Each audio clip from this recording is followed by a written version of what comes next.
this video, let's see how to write Verilog code for buffer and write test bench for the same to verify and observe the waveform. In order to do this, go to ECE folder, right click, open digital folder and right click on this, right click, open in terminal. The first command we need to give is CSH to invoke C shell and source. The second command is source space /home/cat/cshrc. Next we need to write a command or Verilog code for the buffer. In order to do this, give a editor based command, that is vi buffer dot v.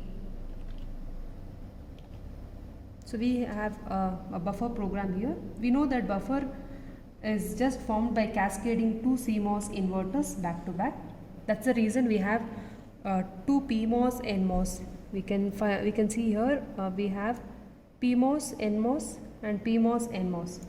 So operation of one CMOS inverter is to invert the input signal to the opposite logic level. Thus a cascaded combination of two such circuits will bring back the input signal to the original level. That means when Vin is 1, in case of buffer, the output will be 1, and if Vin is 0, the output will again be 0. So we can also see that there is a test bench written here for the same. So in order to observe the buffer output, we need to force the values for Vn.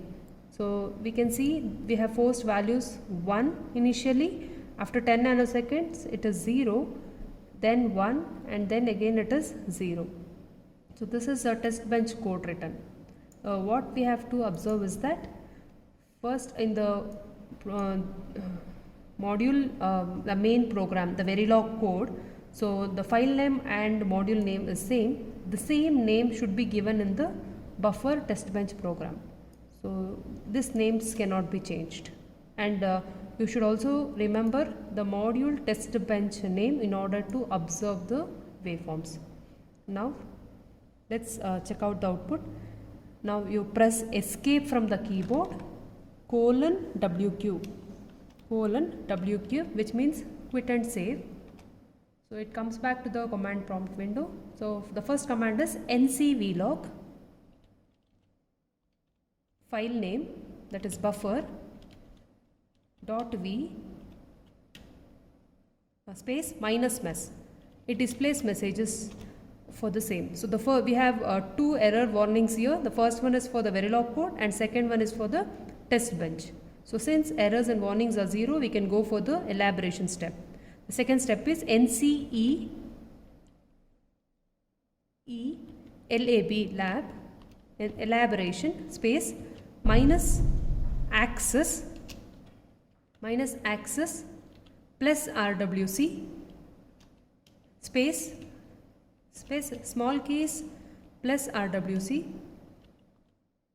module test bench name, that is buffer test. Told you to remember the test bench name, buffer test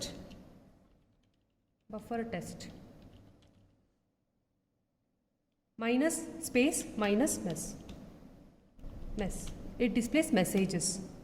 So you can see a design hierarchy summary which is being displayed. Once it displays this summary, it means that the elaboration step is being completed. The next step is NCSIM.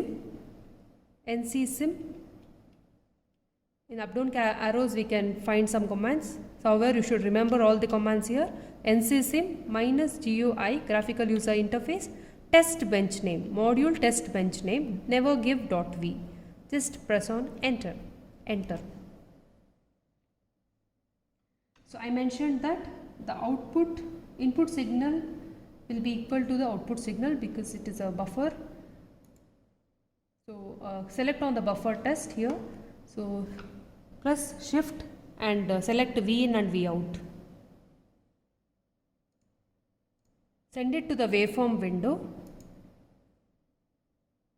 So now both the objects are found here, V in and V out. You can click on run or continue the simulation.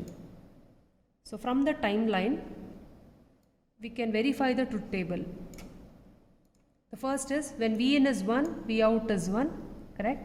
Second, truth table is when Vn is 0, the output is 0 and so on. So we can check for other values. Thank you.